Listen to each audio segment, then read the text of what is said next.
Are you aware that the US Safe House Foreign Affairs Committee has urged the USA government to take Americans home for treatment and not dump them in foreign countries? We join the people of Kenya, the health professionals, in saying no to this Ebola facility in Nanyuki or elsewhere within the territory of the Republic of Kenya. Kenyans' interest must come first, Mr. President. On the second issue, like all other Kenyans, we are greatly alarmed by the targeted, well-oiled ethnic profiling of the people of the Mount Kenya community. This leaves us with no choice but to tell the people that they are under siege from the man they voted for as president, Mr. William Ruto. Apart from denying them development, maiming and killing their children, issuing shoot-to-kill orders, the president has now orchestrated a 41 versus 1 narrative to sever the people of the Mount Kenya region. In particular, the Kikuyu, Embu, Meru, and Tharaka communities. From the outset, we want it to be publicly known that any violence, destruction of property, and loss of life in Mount Kenya region is state-sponsored. The chief financier of this scheme is the Cabinet Secretary for Interior, Mr. Kipchumba Murkomen, and the PS for Interior, Mr. Raymond Omolo, while the executor is one Mr. Moses Kuria. We want to remind Mr. William Ruto a simple story of the former president of Liberia, Mr. Charles Taylor. He is still serving a 50-year jail term in a British prison following his involvement in civil war in Sierra Leone for crimes against humanity, including murder, rape, among others. To Mr. Moses Kuria, Mr. Kipchumba Murkomen, Mr. Omar Hassan, Mr. Raymond Omolo, be reminded of Rwanda's Felicien Kabuga. Kenyans have not forgotten the 2007-2008 post-election violence. Mr. William Ruto, the then Eldoret North MP, crafted a 41 versus 1 narrative to isolate the people of the Mount Kenya region. We remember that over 1,300 Kenyans lost their lives. Hundreds of thousands of Kenyans lost their property and homes. Some Kenyans are still in IDP camps 20 years later. Mr. William Ruto and the UDA Secretary General, Mr. Omar Hassan, a notorious hate monger and tribal terrorists, have a better story to tell. We do not know what bitter obsession the two leaders have with the people of the Mount Kenya region. 20 years later, we know that Mr. William Ruto is more vicious, is more bold, is more brutal, is more bitter, is less caring, is too bloodthirsty, is well networked, is more resourced, is better experienced to cause electoral violence and state-sponsored violence and terrorism. This is just to subvert the will of the people and ruled by the iron fist in the 2027 elections. Mr. William Ruto, we want to advise you and your warmongers that Kenyans are more superior and more enlightened. The world is more alert, and ICC is closer to you than ever before. The world must watch the brewing state-sponsored violence and culture of Gunism in Kenya, courtesy of Mr. William Ruto and his mafia. He is more emboldened by the fact that his former lawyer, Mr. Karim Khan, is the chief prosecutor at ICC. 2027 is not 2007. 2027 is not 2007. And neither is 2007 2027. This profiling, tribal and ethnic incursion, and smear campaign will not be tolerated. The people of the Mount Kenya region are free to live anywhere, in this country and do business with others. Fellow Kenyans, we want to take you back to the Gen Z protests of the year 2024 and the year 2025 and the subsequent Sabasaba Day protests.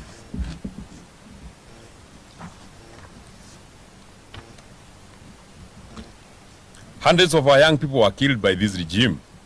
We have buried some and others have never been seen. We have not forgotten. Other young people were pushed through the courts of law under terrorism charges, but they were later released because these were trumped up charges by the government of Mr. William Ruto. We know that the peaceful protests in the Mount Kenya region specifically were infiltrated by state-sponsored militia under police protection.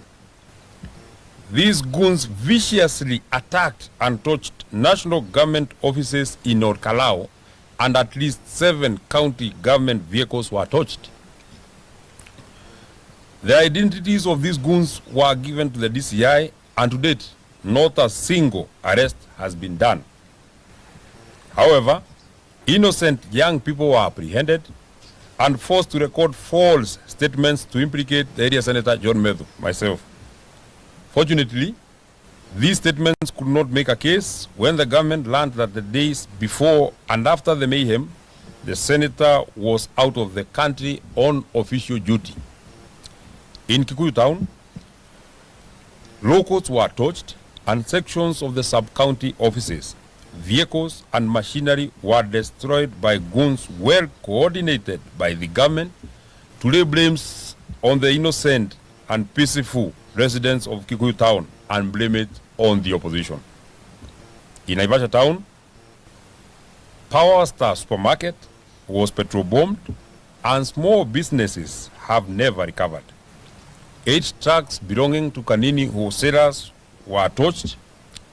Ketia supermarket was broken into and shelves emptied, while Nganga's hotel was completely vandalized.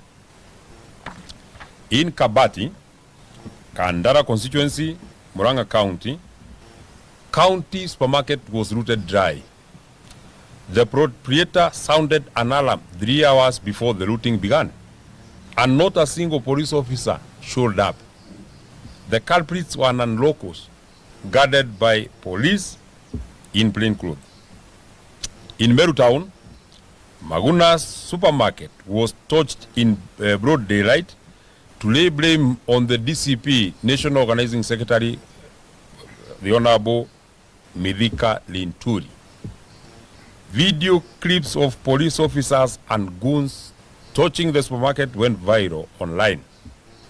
No arrests were made, no arrests have been made. In Githurai, Kasmat supermarket was broken into and looted. It took over 4 hours before the police responded. Concurrently, the cooperative bank breaking took 2 hours in the same area, and no police officers appeared at the crime scene of crime. More recently, on the 18th of May 2026, when public transport services providers kept their vehicles off the road to protest the high fuel prices, protests in the Mount Kenya towns were infiltrated by state-sponsored goons.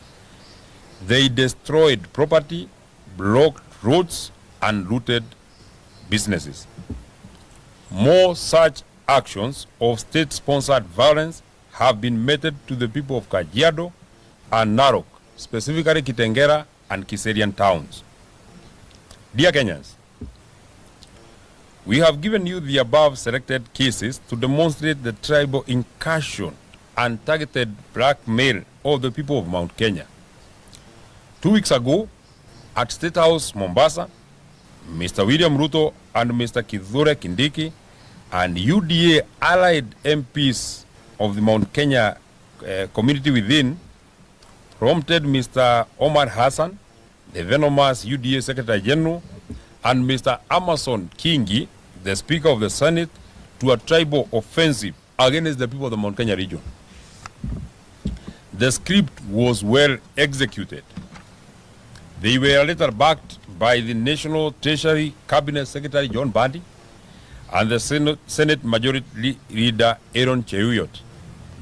Mr. Omar Hassan has clearly told the people of Mount Kenya that they will never be anywhere near power. He called the people of Mount Kenya all manner of names. All this was in front of the president and his deputy, who were nodding happily. In the same event, Mr. Amason Kingi, the Speaker of the Senate, blatantly castigated the people of the Mount Kenya region. All this in front of the president and his deputy. Mr. John Bandi, the Cabinet Secretary for Treasury, has told the people of the Mount Kenya region that they should be nowhere near the leadership of this country.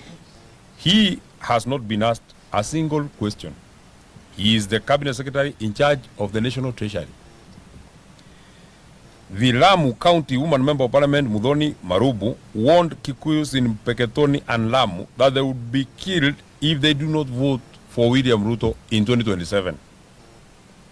Mr. William Ruto has a perfect script to stifle the people of the Mount Kenya region to oblivion ahead of the 2027 general elections and ensure voter suppression, voter apathy, and completely demobilize them. To the people of the Mount Kenya region, we stand with you as your leaders. You are Kenyans, and a majority of the people of Kenya stand with you. Be strong.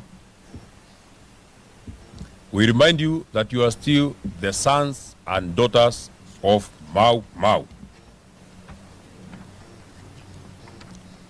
Since the government of Mr. William Ruto will not protect your businesses and your properties, you must invest in private security and secure your properties. Know your neighbor and keep watch. Ahead of the anticipated June 2026 Gen Z anniversary and the Finance Bill 2026 anticipated protests, we have received credible intelligence that Mr. William Ruto, through Mr. Kipchumba Murkomen, Mr. Raymond Omoro, and Mr. Moses Kuria, are planning to destroy businesses and property belonging to the people of the Mount Kenya region. Do not allow people not from your locality to protest and destroy property and your businesses. Remain peaceful and protect your towns and villages. Fellow Kenyans, we further heard that the UDA allied MPs from the Mount Kenya region were trying to shout at Omar Hassan, the UDA Secretary General, to resign. In fact, they gave him 48 hours to resign. It is now over 350 hours. Vote out if you're men. Vote out if you're women enough. Why haven't you called on Amason Kingi, John Bandi, Kithure Kindiki, and William Ruto to resign? We are not fools, and we are not your children. You are our colleagues, and we know you well. Further, we know that you are in the William Ruto script to split the mountain and introduce new wheelbarrow parties. We are waiting for you to bolt out of UDA. Bring that wheelbarrow in whichever color. Some of your friends have been trying, and the dream hasn't taken off yet. Where were you when William Ruto killed hundreds of Gen Zs? Where were you when goons were wreaking havoc on our people? Where were you when Ruto unleashed goons on the people of Kenya? Where were you when Gikomba Market, Wakulima traders, Githurai and Roysambu traders were being harassed by Mr. William Ruto? Where were you when night demolitions were being carried out by Mr. William Ruto on the said markets? Where were you when children and women were attacked in churches in Wetima, Kariombangi, and Mweki? Had you lost your senses and you have found them now?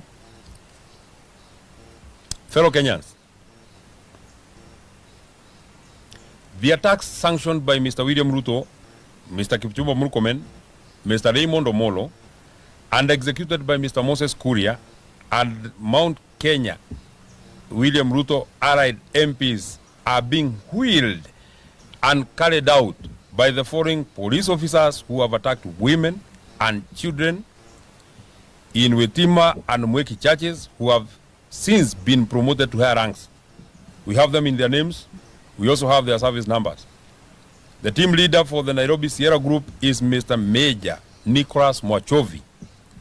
The other members of the group are Corporal John Maina, Corporal Vincent Maronga, Peter Matu, Owen Kagia, David Uchieng, Eric Obiero, Jeff Mutweri, Jackson Kioko, Kefa Okuoyo. Finally, we want to urge the people of Kenya to remain vigilant. Your life is in your hands. Do not expect William Ruto to take care of your security when he cannot even secure himself.